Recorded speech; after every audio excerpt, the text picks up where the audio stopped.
to the Fitchburg Historical Commission meeting on this Thursday, October 31, 2024. Now call this meeting to order. Please be advised that FATV is conducting an audio and video recording of this meeting for public broadcast.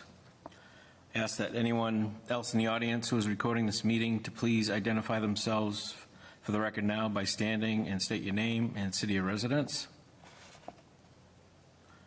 This time I ask that all electronic devices be placed into silent mode.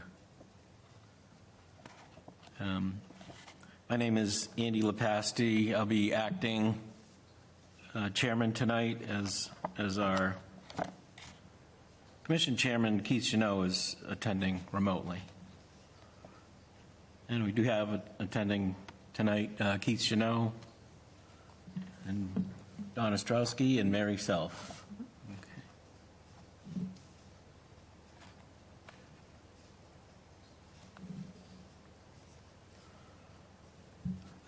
And just to note, as we take any votes on motions or others, we'll do it by roll call. Okay. Going on to our agenda. Right up front, we'd like to welcome a new commissioner, Mary Self. Thanks for joining the commission, Mary. Welcome aboard. Welcome aboard.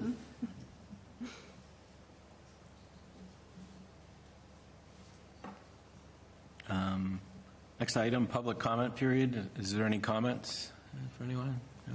Okay. And next up, review and approve the minutes of the September 26, 2024 meeting. I have a motion to accept those minutes as presented. I make a motion to accept the minutes as presented. I second it. Okay.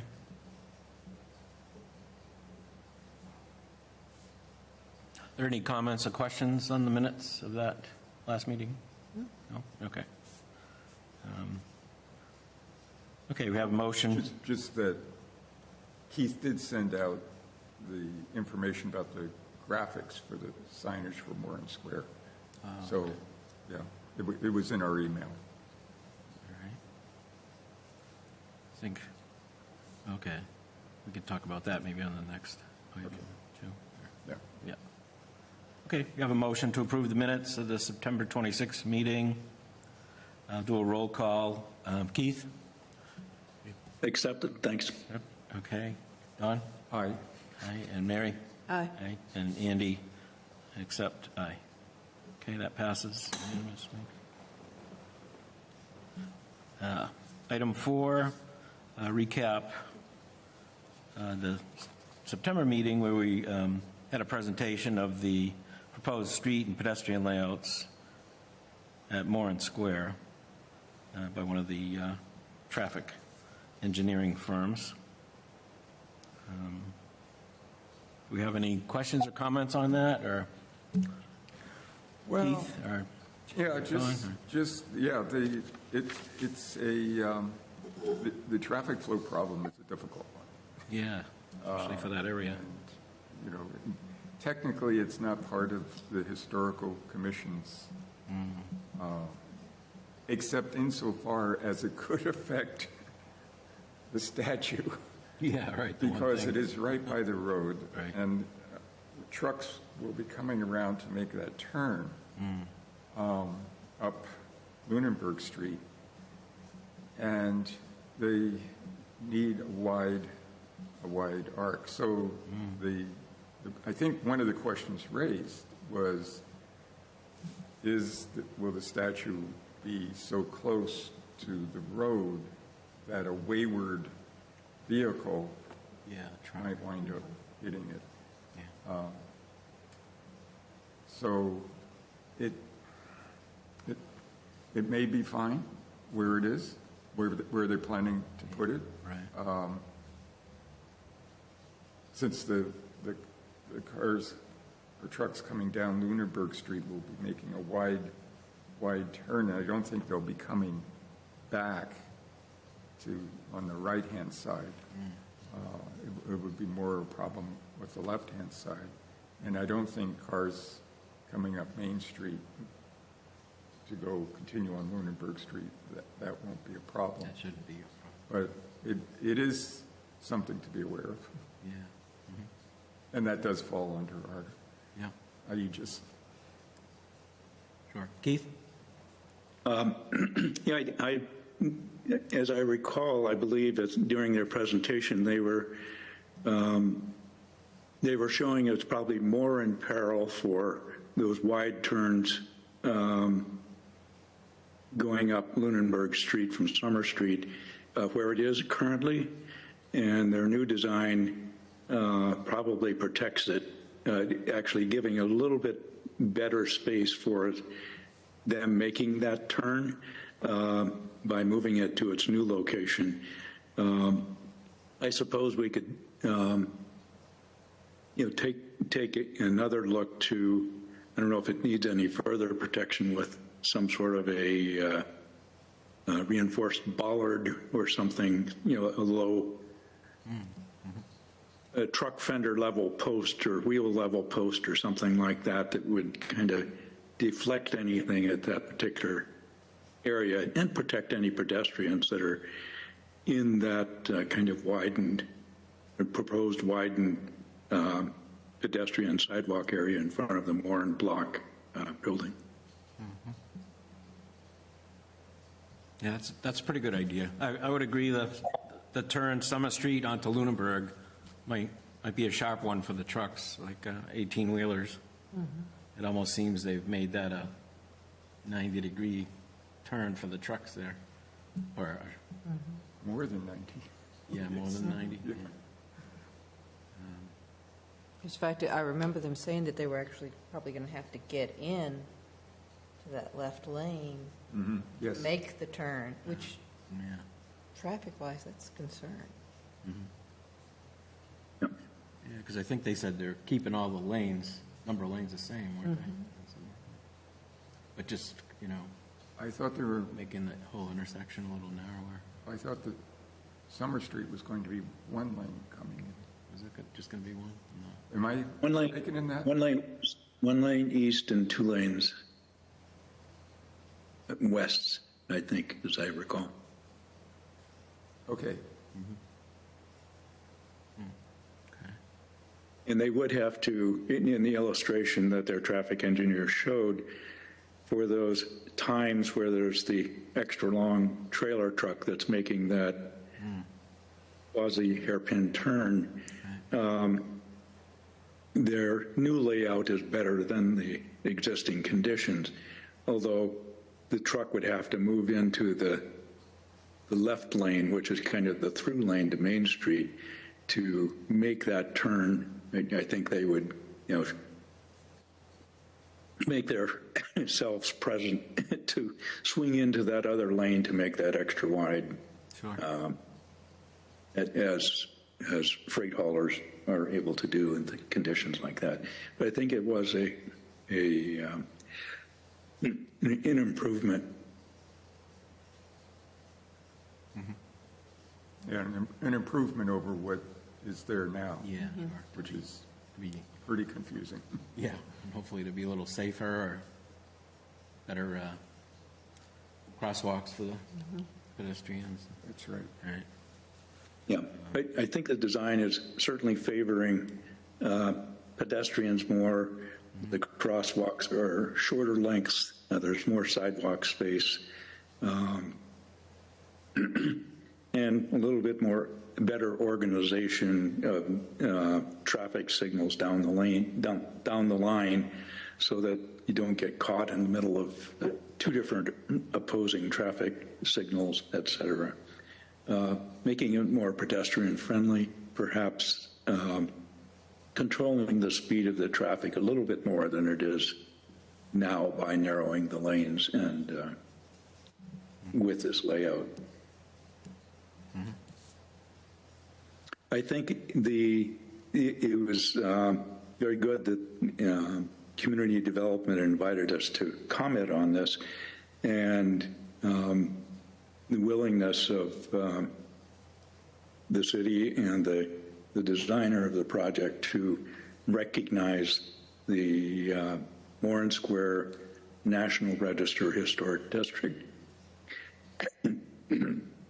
as an important feature of this particular area, as the traffic proposals cover a good percentage of the actual layout of the Moran Square Historic District, National Register Historic District.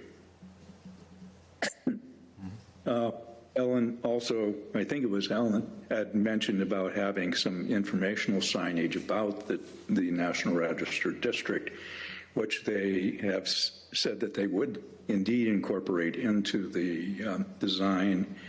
I've, been in correspondence with community development and the engineering firm that's doing this. And the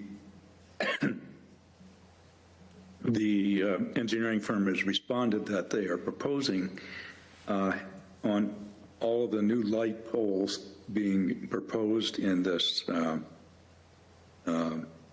redesign would have a sign on it reflecting that it is the Moran Square National Register Historic District. And I forwarded it to the head of community development, and we'll also forward to the consultant a copy of the street sign graphics that we included with our brochure design, and hoping that they could use that same graphics that ties back to the graphics of our downtown Fitchburg historic areas brochure that we released in May of this year.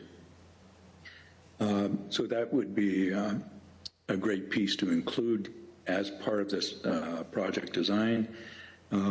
Also, they've agreed to try to incorporate in the design an informational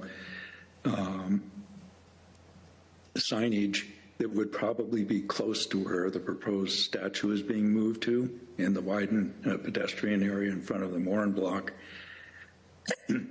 I believe this would be such as a kind of a hip level tilted informational sign of, I don't know, maybe 2 by 3 feet or something like that. It would be permanently installed in this area that would have explanation about the this National Register Historic District, and also maybe some additional information about the Spanish-American War Monument that's being replaced at that area.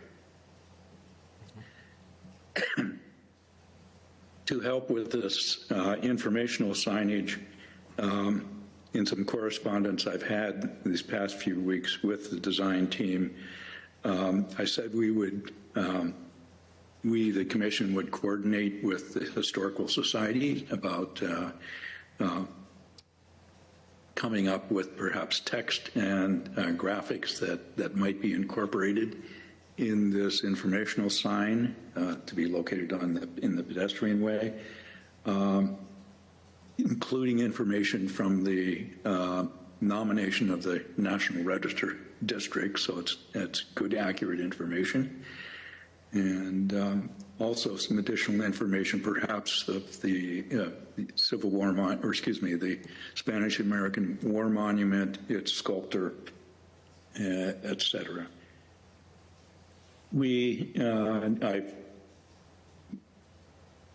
The designers would like to have this kind of draft information in their hands by mid-December so they could include it in their next phase documents, which they're hoping to release in early 2025, maybe January or February. So this is all good positive things of highlighting historical assets of the city, and particularly Moran Square area. Excuse my cough. So reaching out to you fellow commissioners, if you would like, you can read up on the National Register accepted nomination form that's in the Macris listings for Fitchburg, showing the National Register status of this. And it's a very thorough document of probably some 100, 8.5 by 11 pages of drawings, maps, old images of previous buildings and images of current buildings that are contributing to the National Register District as it has been created a few years back. So hopefully by December we'll have text and additional information that we feel that would inform the residents of Fitchburg and the public the importance of this particular National Register Historic District.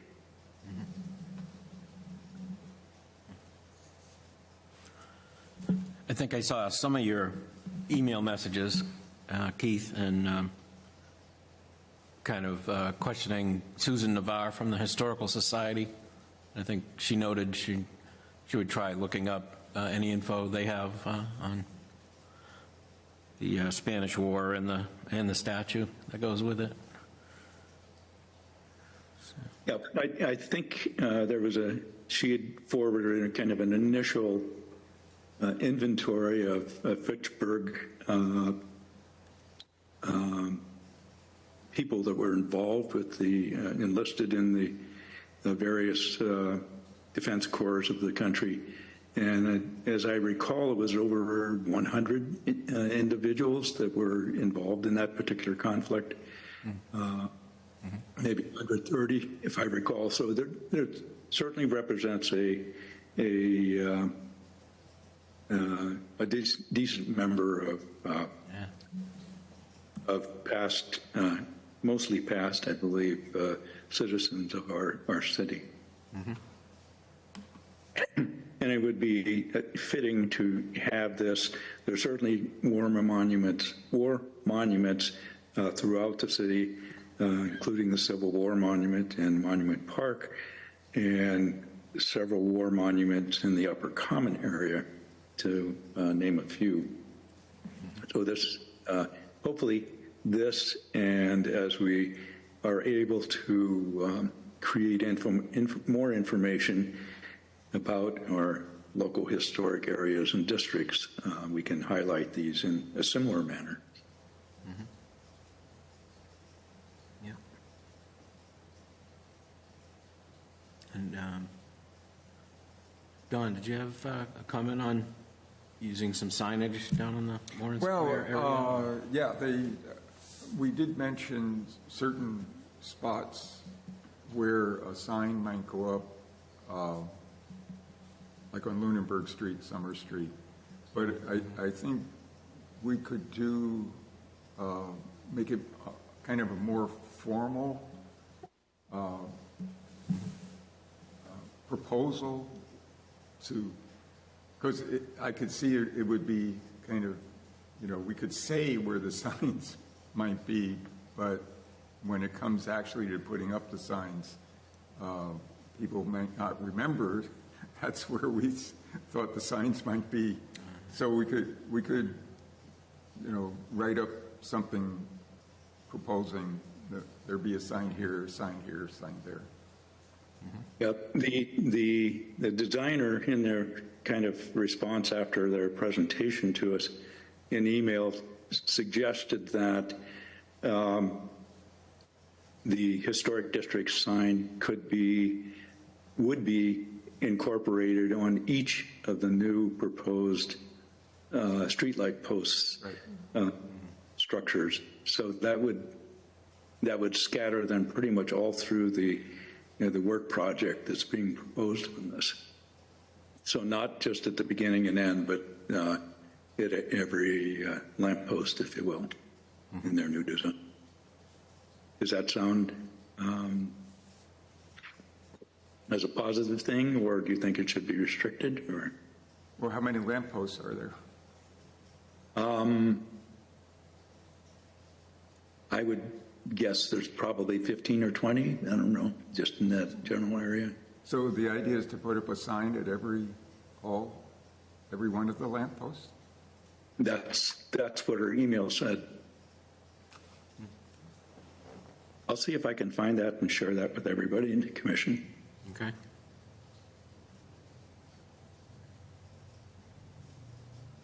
suppose it might depend on how big a sign we're talking about, right? Yes.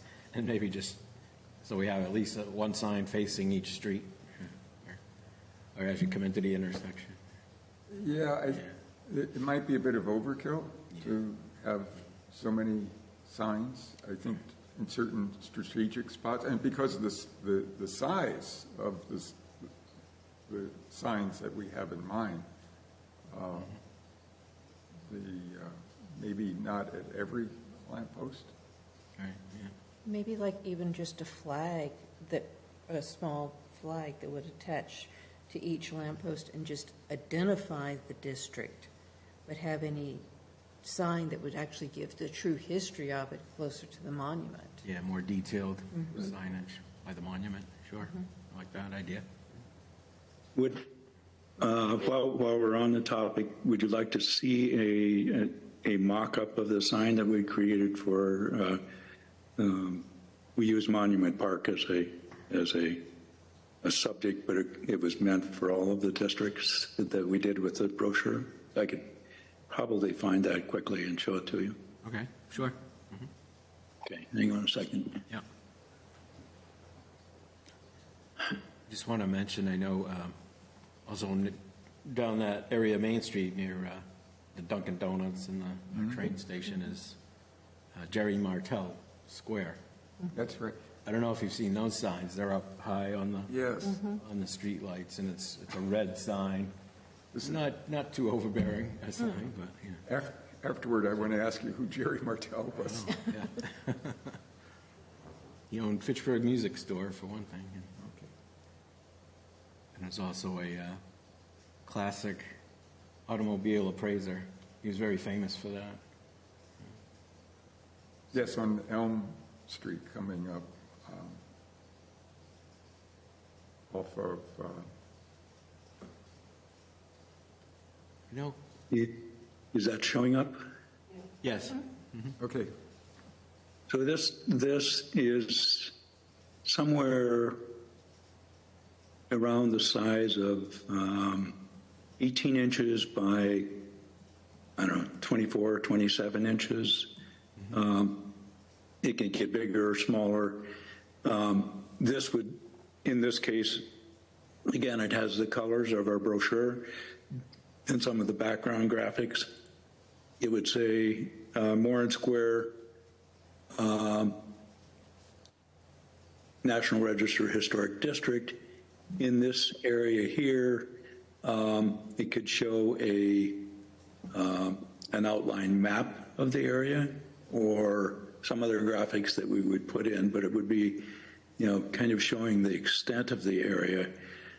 In here is just graphics, verbiage in here, but we would have a short 20 or 30 word description of the district that would be for a pedestrian stopping and looking up the sign. That would probably be at about I guess about a 7-foot level, kind of above your head so you don't bang into it. And there could be a QR code that leads to more information about the district. It could go straight to the MACRIS National Register accepted nomination form, which would be very thorough, or it could be other particular information that we would have to create and link to the QR codes and have a QR code repository somewhere, perhaps with the Historical Society or somewhere to maintain this, or it could be with the city archives. So this was developed year or so ago as what we were proposing to go along with eventually go along with the brochure release.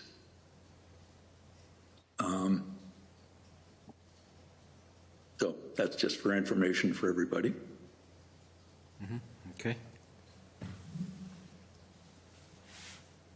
I think commission members were copied on this email back in end of September, early October. But let me know if you'd like another copy.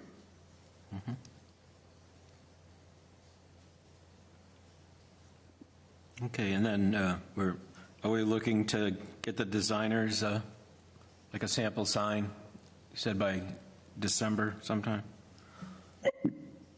This is for the informational sign. Informational, okay. Well, probably both of them. We have other suggested for the street, for the pole signs, if you will. But for I'm calling it the tilted informational sign.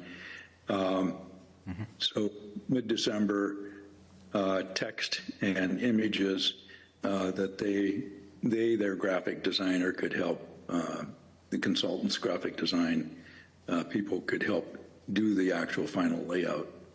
And then again, this is for this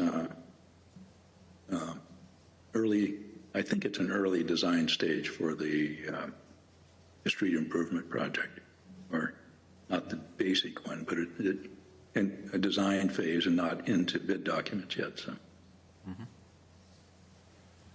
Okay. Any further comments or questions on that one? Okay. Let's see. If we move on, number 5, recap of our process and draft of Fitchburg Proclamation supporting research and redesign of the Massachusetts seal and flag. I know, Keith, you just sent us a recent email on that. We were discussing it with Ellen.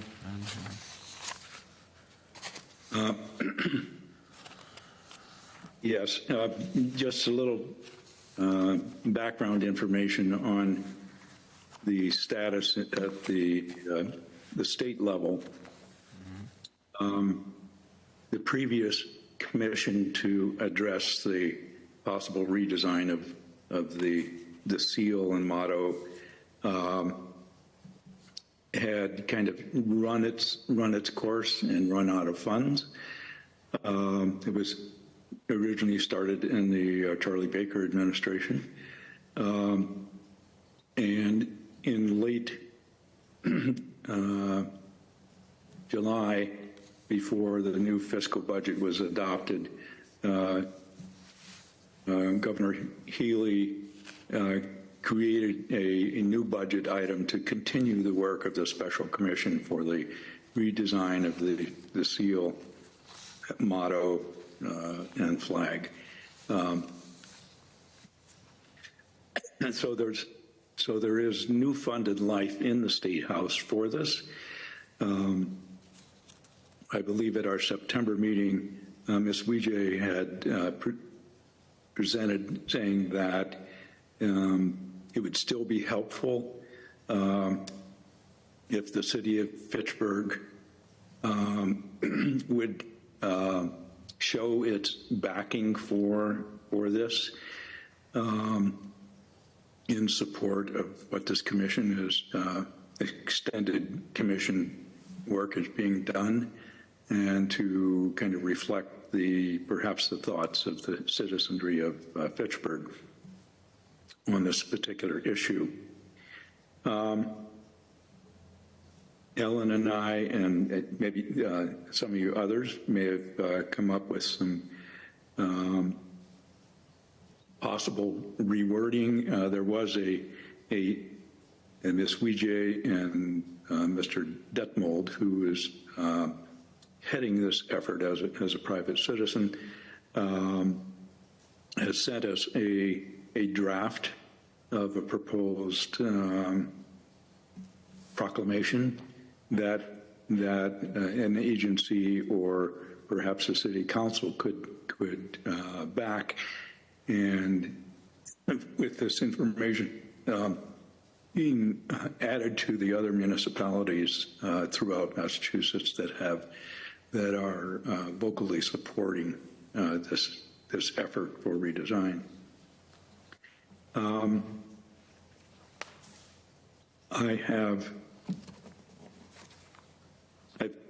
As Andy said, I sent out a draft copy of this.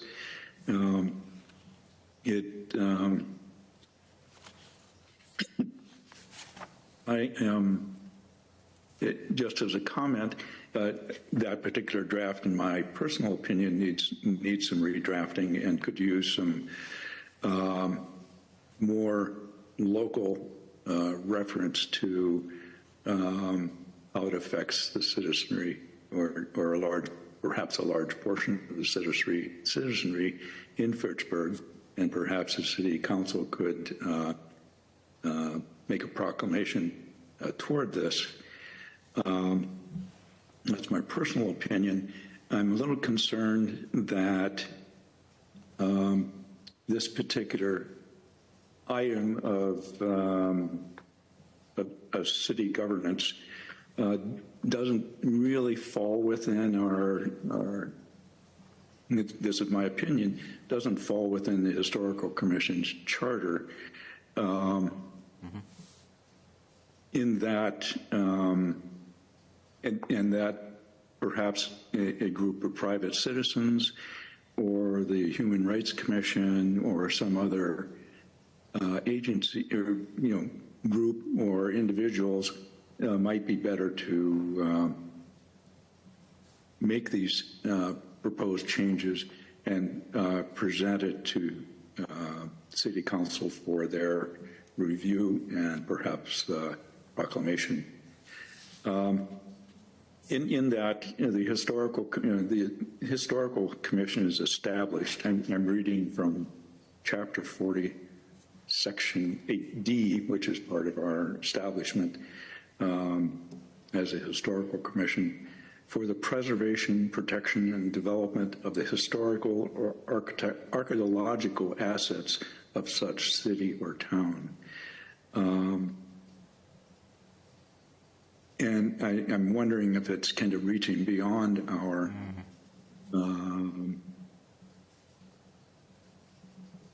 authority as the Fitchburg Historical Commission to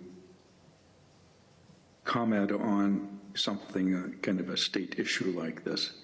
Well, I certainly have my own personal opinions on it. I just put that out there, and for commission members to maybe consider that is, does this fall within our what we should be working on specific. Things like Moran Square, the brochure, historic districts, things like that are certainly further preservation and protection and development of the historical and archaeological assets of such city. I don't think our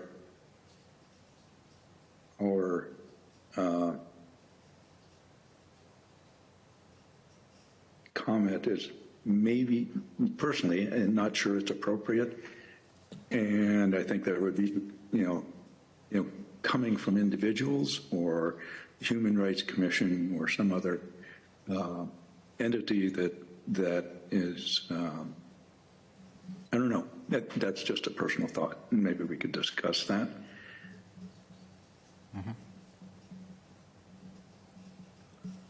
Yeah, just as you're talking, I'm thinking it's almost maybe each of us individually could write a letter to our city councilor or something and saying we support this change to the state flag and seal, that kind of thing, or yes, help to promote it to other people within the city, I guess. Go ahead. Yeah. Well, I think the fact that an appeal was made, formal presentation and an appeal was made to us already exceeded what we've been specifically assigned. So we've already broken that boundary in hearing Mr. Detmold. And there may be cases, possibly this is one, we can discuss that, where we make an exception because of the significance. It does have a consequence, what the flag and seal of Massachusetts does have consequence for the towns and communities within Massachusetts.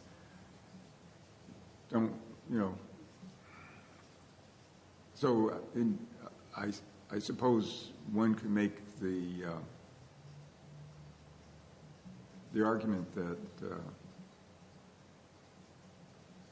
we would prefer that the flag that represents Massachusetts that is flown in Fitchburg not be that particular flag.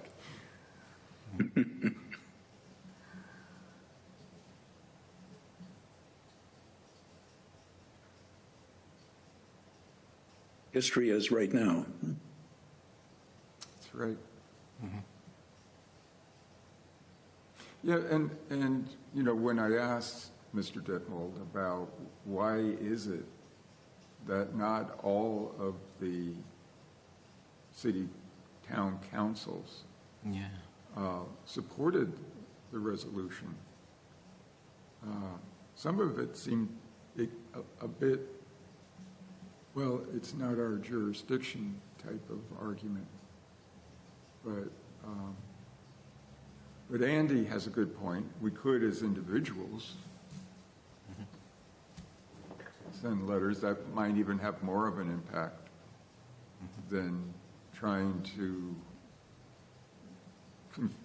reconfigure our jurisdiction into a formal letter to the city council. That's possible. As it, if indeed that was a process that individuals might want to do, and it could even have a petition with it or something like that, that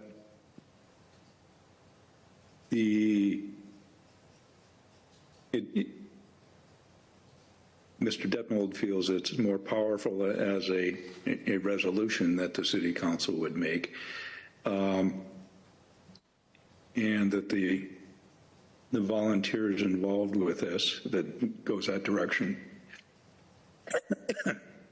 should create a draft of the resolution that's appropriate, and it has been vetted amongst the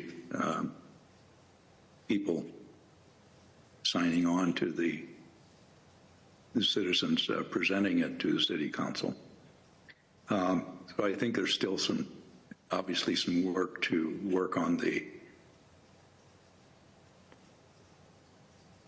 resolution, the proposed resolution, and the proposed resolution should be a resolution by the city council. So kind of the draft that was given to us in my, my personal opinion, would need to have some work done to it. And I think I re-forwarded a copy of that to commission members, and you might look at that. And I think it makes some references about general Massachusetts history relative to indigenous peoples. And it makes one whereas relative to the city of Fitchburg, and its prehistory to being becoming a Europeanized community But it should also maybe reflect the voice of people of indigenous heritage that's within our city. Perhaps, again, that's just a personal thought.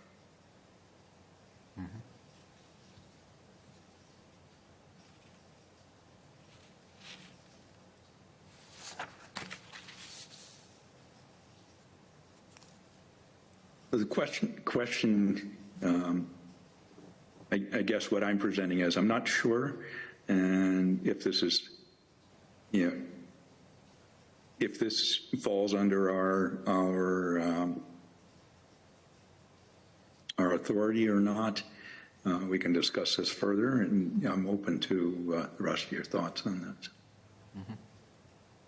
And as individuals moving forward on it, any individuals moving forward on it,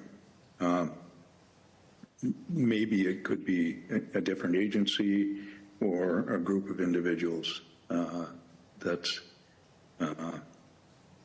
backing them. But that's just my interpretation. So your thoughts or taking a look at it and thinking about it are important. So.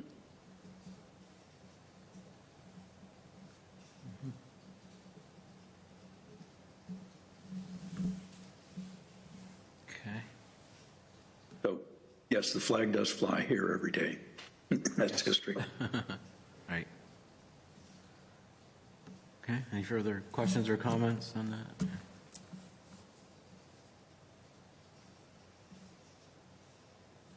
We'll move on to our next item. Review process to study the creation of an additional historic district, such as the Prospect Hill District. I don't know if we have any updates on that. We don't. Prospect Hill District right now is, there's a lot of construction going on. Sewers. Wow. They've been working there for several months. And Applewild is doing Yeah, big job. a huge job, and it has been rather disruptive for the residents. So right now, I think is Not a great time. not a great time to start. Right. But soon, I would say, in a couple of months, maybe.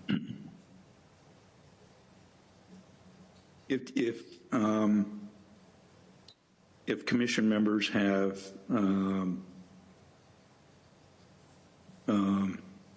no property owners in this kind of large area, and might want to just start some discussion with them on some of the pros and cons of either local historic districts or National Register historic districts, and the advantages of having such districts created. I think starting that communication, and there are formal processes for creating additional local historic districts in our community, and we, as the also acting as the local historic district commission, have the power and guidelines of how to go about creating study committees involving residents and property owners in the process, and creating reports of these particular findings of whether and how how this might evolve. So it's a kind of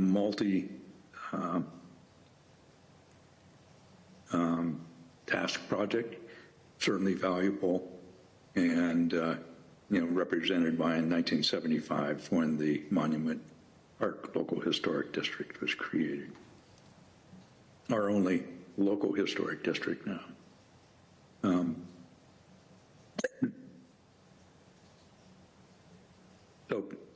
If you can talk it up some people, in Prospect Hill area is certainly one of the areas that could be involved in the study of this.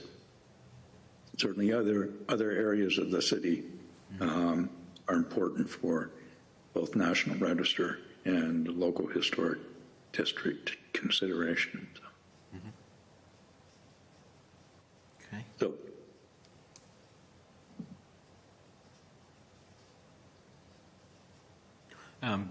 Keith, do you think within Macris, it would have the documents of when Monument Park Local District was created? Do you think that is recorded there, or is that more just a city-wide, since it's a local district, probably?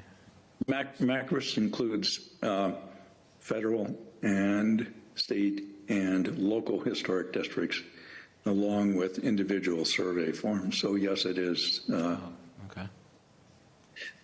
If you look at, pardon my voice, if you look at Macris particularly Macris maps, that kind of shows you alternate outlines, particularly for Monument Park.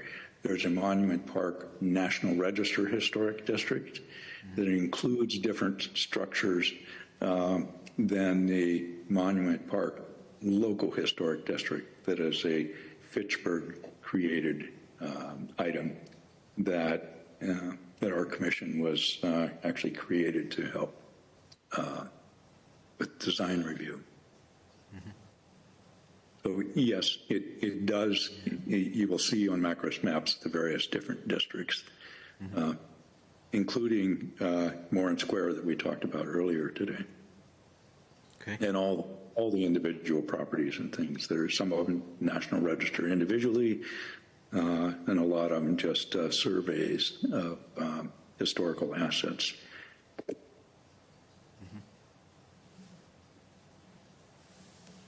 Okay, just be a good reference site for us.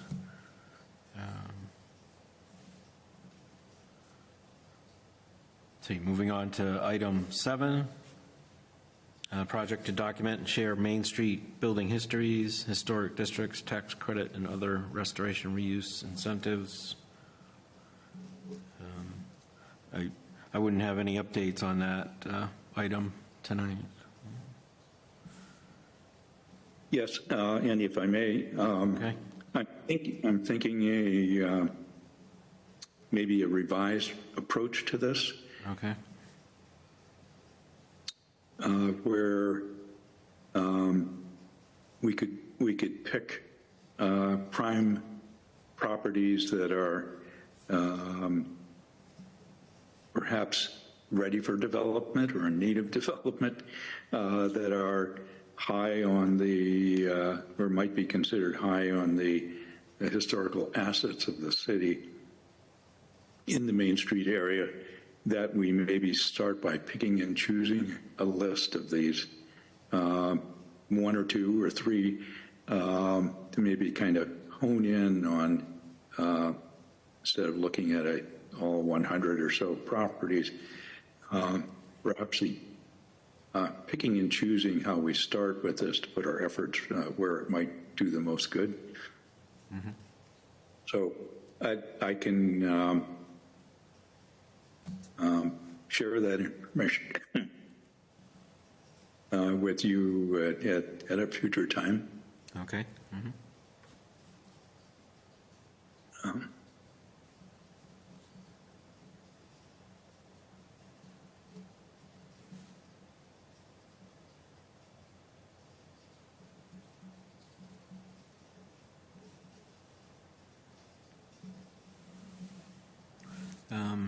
Item number 8, update on Monument Park repairs. I don't know if we have any updates there or not.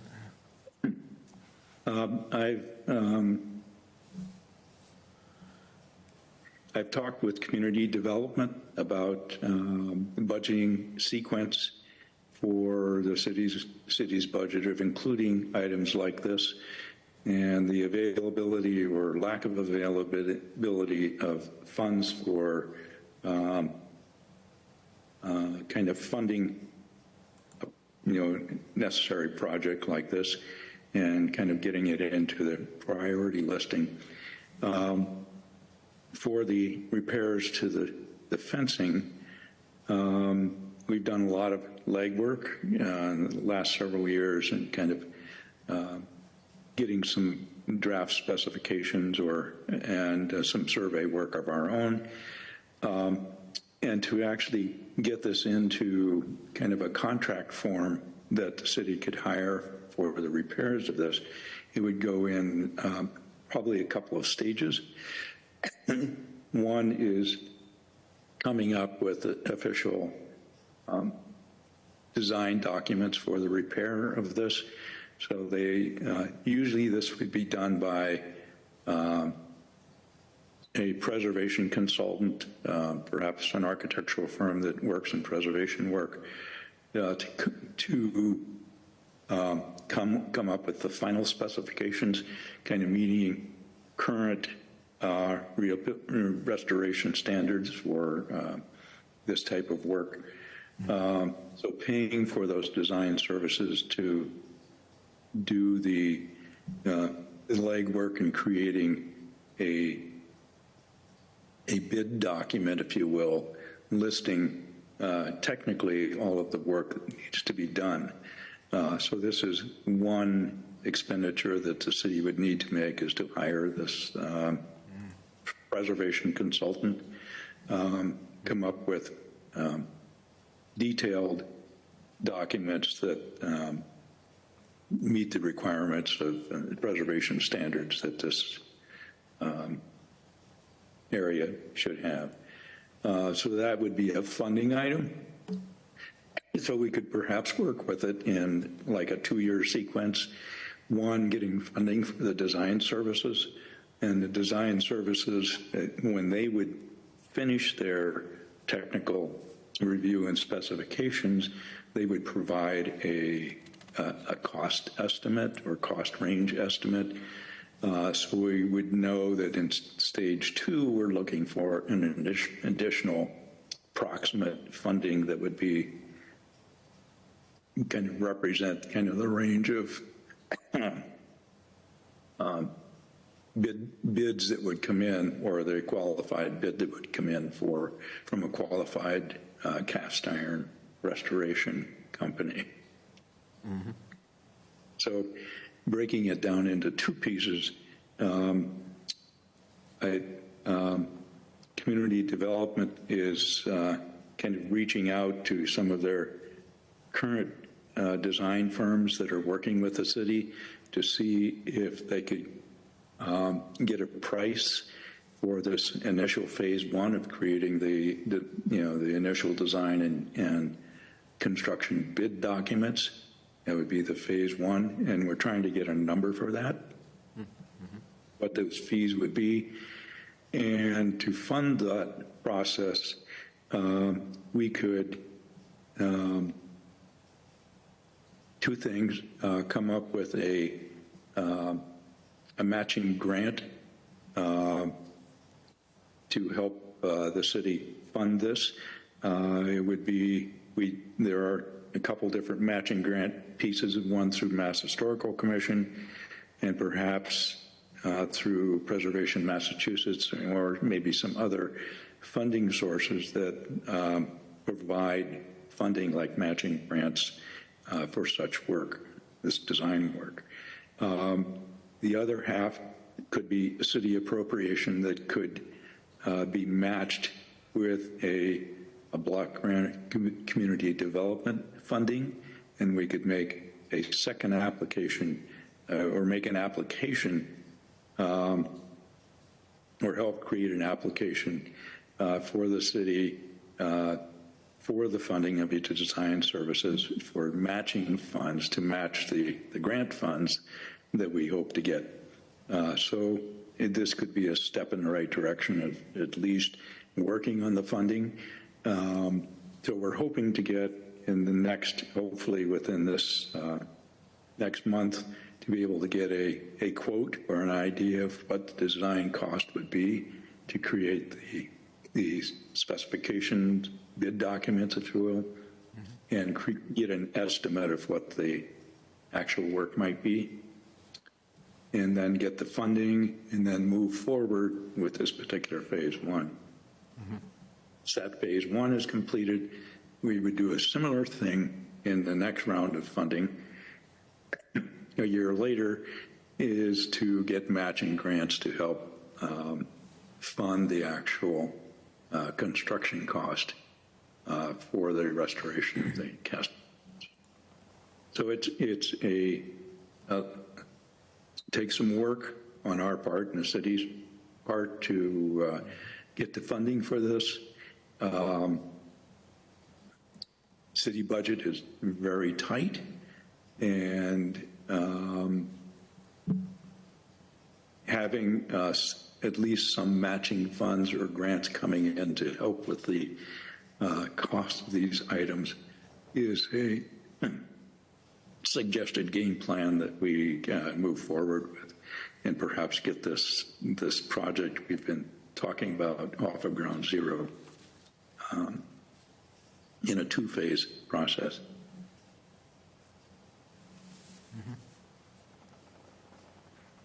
Okay.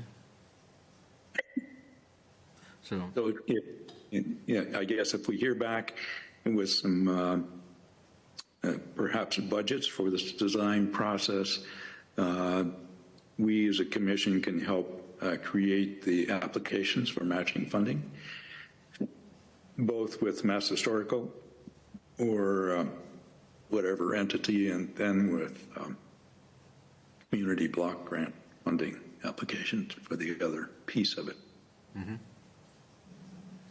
okay. So the task that we as a commission could work on these applications.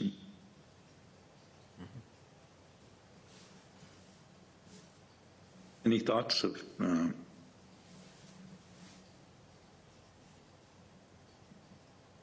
it seems like a game plan, and hopefully we have some information back from community development on a kind of an estimate of what the design phase might cost.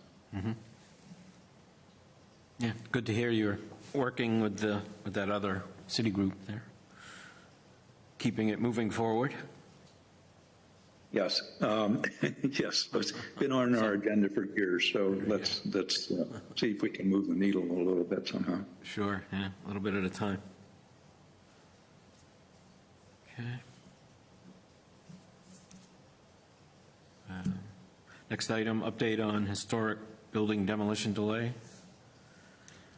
Yeah, so I sent out a couple months ago, I guess, and I think again last month, the latest version of the demolition delay in the stone wall ordinance, historic stone wall ordinance. What the most recent change I made was to eliminate the statement about fines for not obeying, and this seemed to be a sticking point for some people. There's no need for it. There's no for it it does appear in the demolition delay and stone wall ordinances for other towns and communities in Massachusetts. But since what we had in mind was going through the building commissioner, and the building commissioner, I think, is again, getting back to what Keith says about the limitations of our jurisdiction here. Sure. The building commissioner is the one to establish fines, and that's that's already in Fitchburg ordinances. Okay. So yes, the historical commission really has no place to With fines. impose a fine on someone. And it's not it doesn't belong in Right. this ordinance. Yep. On the other hand, it is, as we've mentioned for many years now, it is really paradoxical that Fitchburg is a historic city. And yet there is no demolition delay ordinance. Yeah. I think in great part, and I know in great part, given our previous encounter with the city council, there are people who have a misunderstanding about demolition delay. And they think, oh, you're going to interfere with our right to demolish a building. No, you don't have a right to demolish a building. You have to apply for a license with the building commissioner. And all we're saying is for buildings of historic significance, can we have a time set aside to look at alternatives to demolishing the building? Why? Because buildings are a significant part of Fitchburg's history. And if a building, a historically significant building, can be saved, can be preserved, repurposed, that contributes to maintaining the integrity of the history of Fitchburg. I sent out an email about Macon, Georgia, which uses historic preservation, has used historic preservation to revitalize the city economically. And Macon, Georgia is not the only place. There are places in Massachusetts that have done that too. Salem is an example.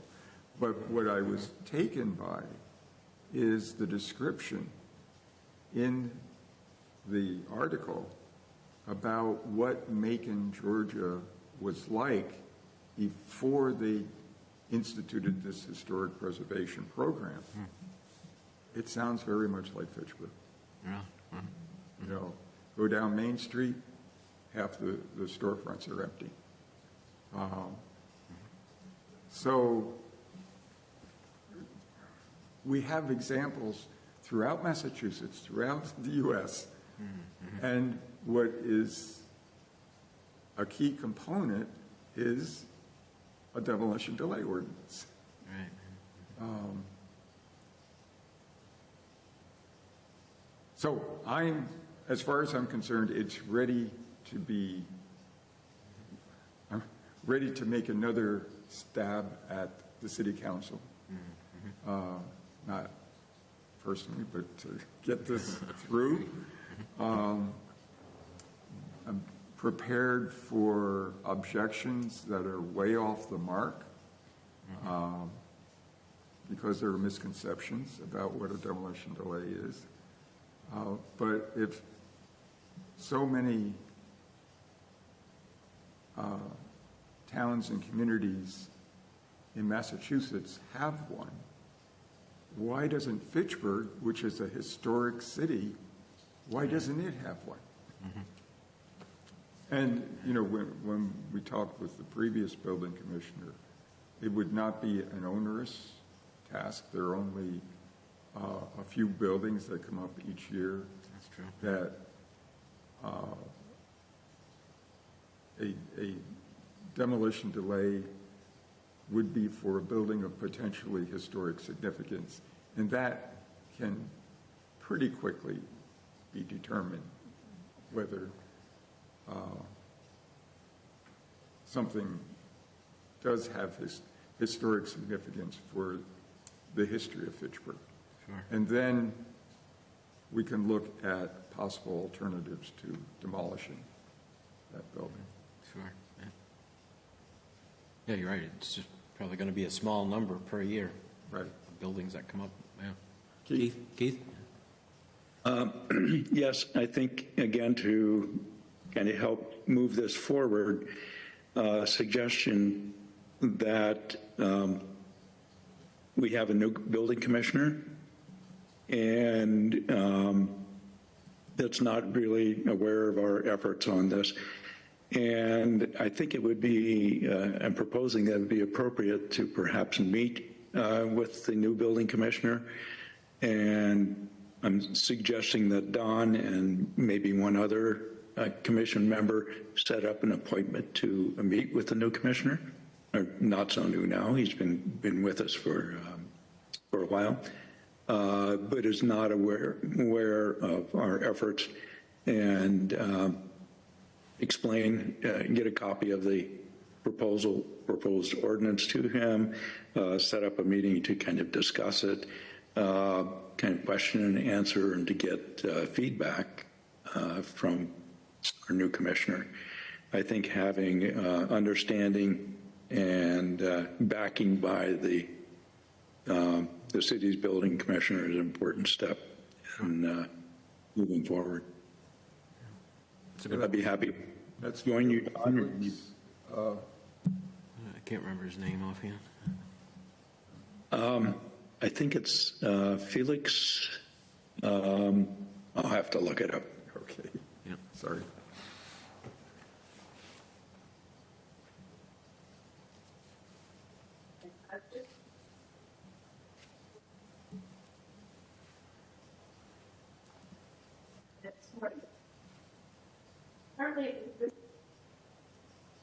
Where's that coming from? Yeah, okay. By chance, have you heard on the news lately, there's a building in the North Shore area called the Pink Building. It's like sitting out in a marshy area. And there's been groups of people that want to protect this building, save it, versus the, I don't know, the group that maintains the marshes and the fields that want to tear it down and get it out of there.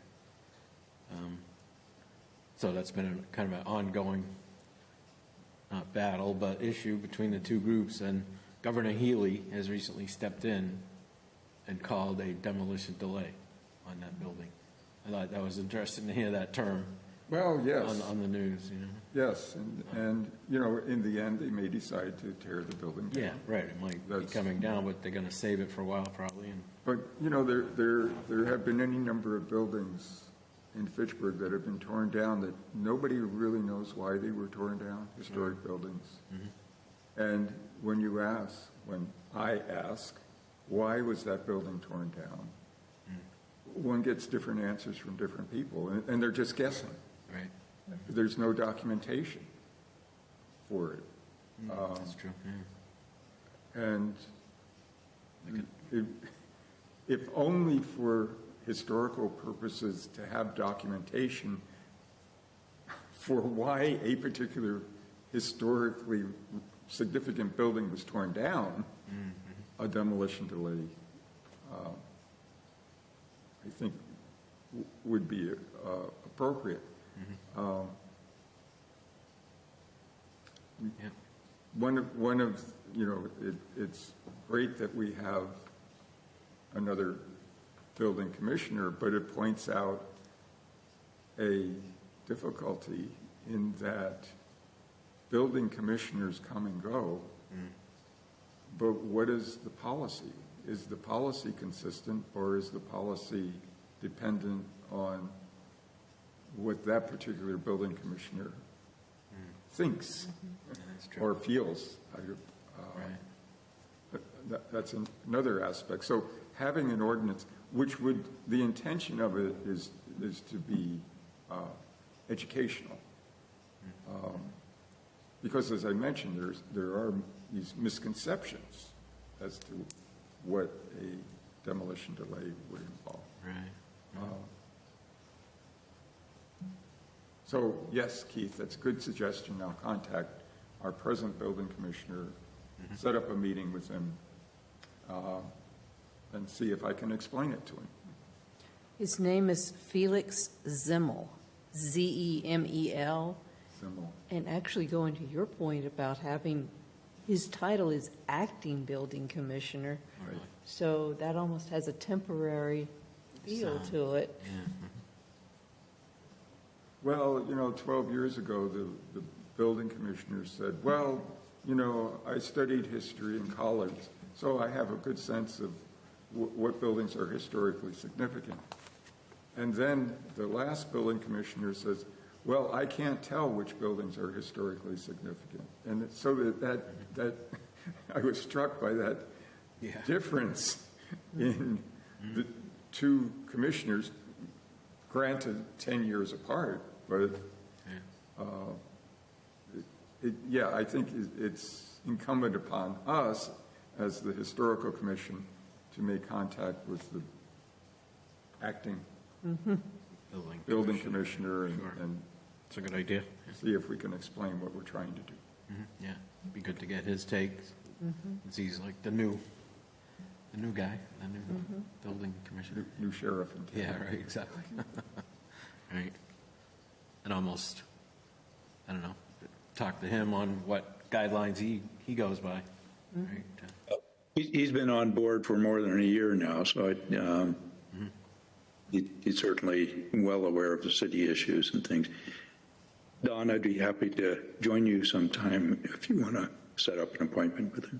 Okay, great. Sounds good. Okay.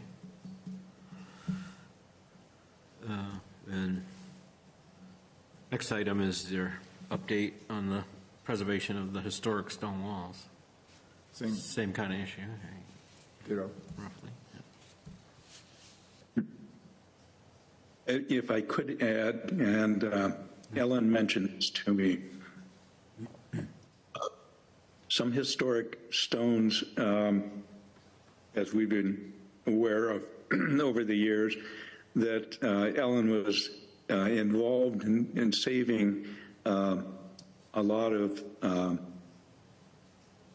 the architectural stonework from the entrance to the Wallace building that is torn down in the late 1970s, perhaps, in that era.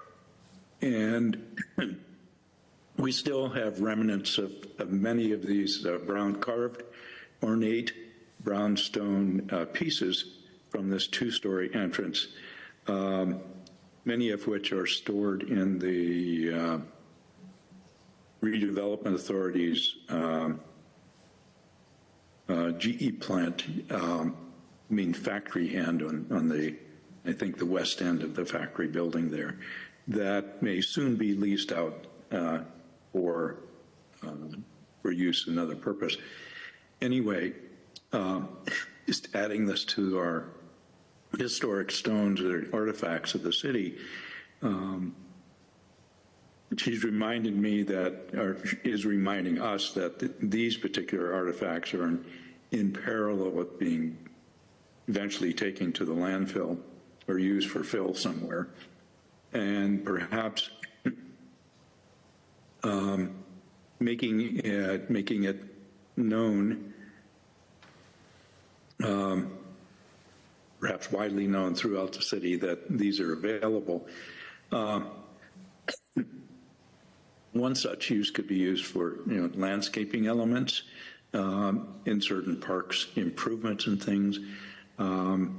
Maybe one opportunity could be for the use of some of these in the Moran Square pedestrian area designs and sitting areas and planters and things like that. So I'm just putting that out as kind of general information and maybe making sure that, excuse me, other agencies such as the Parks and Recs Department, DPW, Planning and Development Department are aware of these stones that could be used before they are lost. So some of them could be very appropriate for bases to benches and things like this if well designed into the system. So just a thought on that, and I'm not sure of a game plan for this, but just to bring it up for discussion. Well, you know, Keith, what you had your class do was really very memorable. The project, they came up with some imaginative ideas for what to do with the stones, and I wonder if we couldn't contact some city officials. Does the mayor know of, for example, of that? And If that could be something that we actually, there was kind of a study done, a student study on this that has some information on it, and perhaps we could find or actually include some current photographs of the number of stones and condition of the stones with it, and distribute this to that partial list or larger that I mentioned. The mayor's office, community development that's heading up, like the Moran Square design, Parks and Recreation, and Department of Public Works. yeah, many years ago, I suggested to the Greenway Committee that they might use the stones at Gateway Park. You know, Gateway Park, and these stones could be the gateway, but it was decided it was not physically feasible to do that. Yeah, so that's just kind of an aside on stone walls. If you think it appropriate that we do an outreach, again, to try to move this item a little bit on our agenda, I could prepare a communication to that general list of people, just making it aware, and as an act of the building commission, we could help to perhaps move that forward a little bit, if you agree. I think that's an excellent idea. Yep, sounds good. Okay, do we need a vote on that, or should I just create something that gets sent out with consensus of everybody? I think we're all in agreement? I think we're all in agreement. Yeah. Yeah. So let's go with consensus on this. I don't think it's just something that's been mentioned in our agendas in the past. So, okay. Yeah. I will mark that as a to-do for this month. So. As a footnote to all this, with Applewild School, we had the architect come before the commission, and one of the points was the stone wall on View Street. It's still there. They haven't torn it down. I've mentioned again several times that I think it could be preserved and moved up the hill. You know, it's the same incline, so it would fit in front of another building that's already standing. Their idea is to repurpose the stones. Yeah, I remember saying that. Yeah. Is rather than use the stones as fill. Yeah. So that's probably what's going to happen. I tried to explain that that particular stone wall has a certain iconic value for the neighborhood, sure. Because when you come up Bond Street, that's one of the things one sees, and or walk up View Street. And but I think one of the questions we had: does it constitute a historic stone wall? Yeah. And that gets into questions of what is historic. And I think I wrote up something that I sent out to the commission about what I intended that to be a beginning of a discussion, but I think it kind of didn't go anywhere.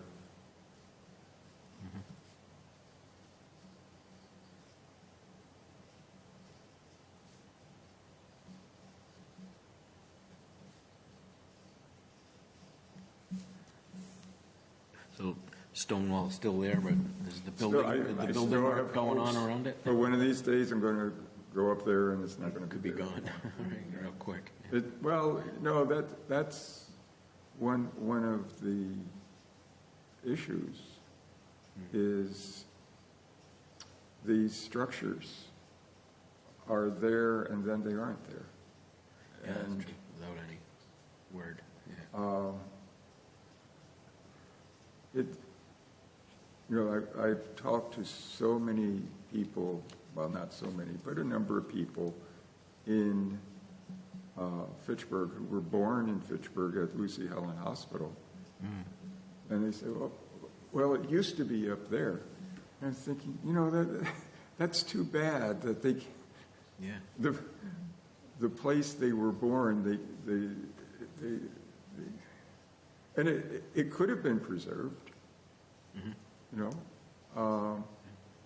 It certainly was a landmark. That's true. For the city, lovely Victorian-style building, but it just was not the concern that. Well, so what if, a substantial part of the population of Fitchburg was born there? Just tear it down. They'll get used to it, that it's not there anymore. It kind of, you don't get used to it. My own example I think of is my elementary school in Reading, Pennsylvania, where I grew up. Lovely brownstone building. And many, I left Reading, came to Massachusetts, but I went back sometime later, and I went for a run and said, well, I'll go by my old elementary school, because it was a lovely building. And gone. The factory next door had bought the property, leveled it, and put it in a parking lot for trucks. That,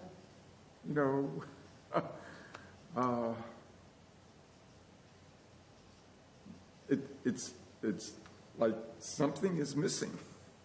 That something should be there, and it's no longer there.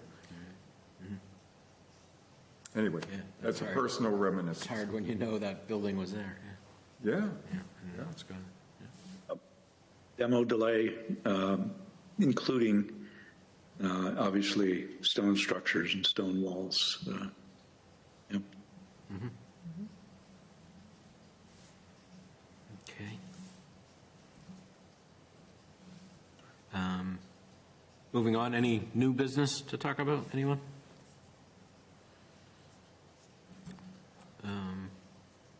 I was wondering, Keith, we had worked on signs for the rail trail as it comes into Fitchburg. Was there any progress made on that at all that you've seen or Yes, heard about? we successfully designed 3 new signs. Okay.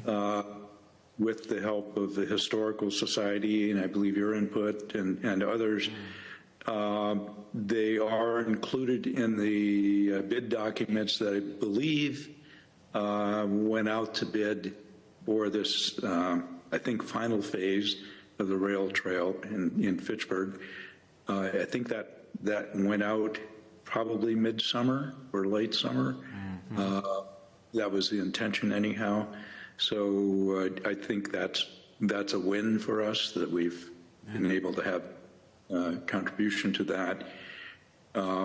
The design firm that was a landscape architectural firm we were working with, their graphics department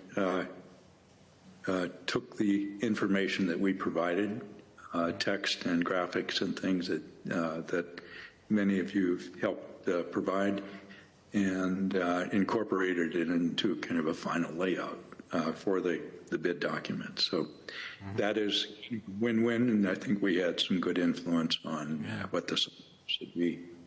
Again, that's right next to the Moran Square Historic District, and Sure. I think that the Moran Square Historic District is actually referenced in one of the signs. Great.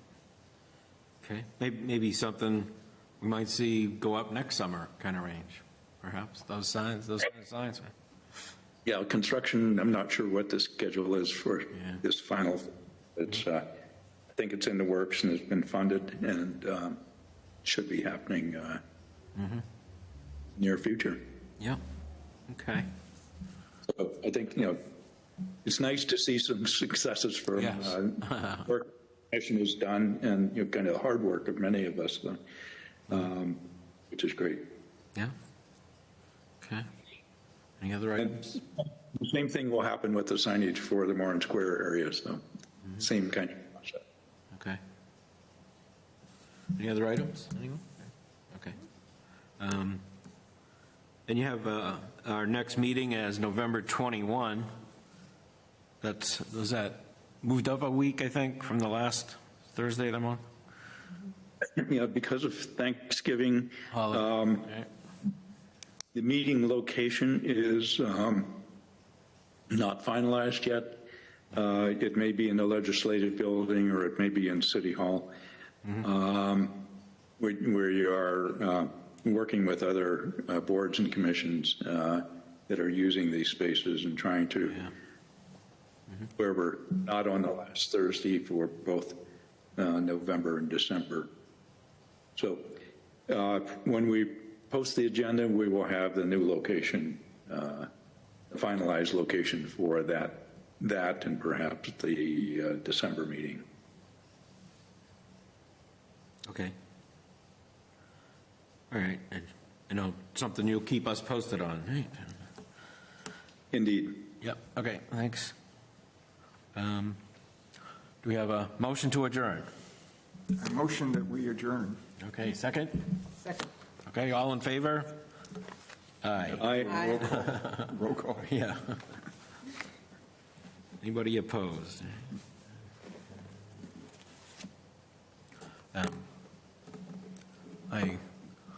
Let's see. Motion to adjourn. Meeting adjourned.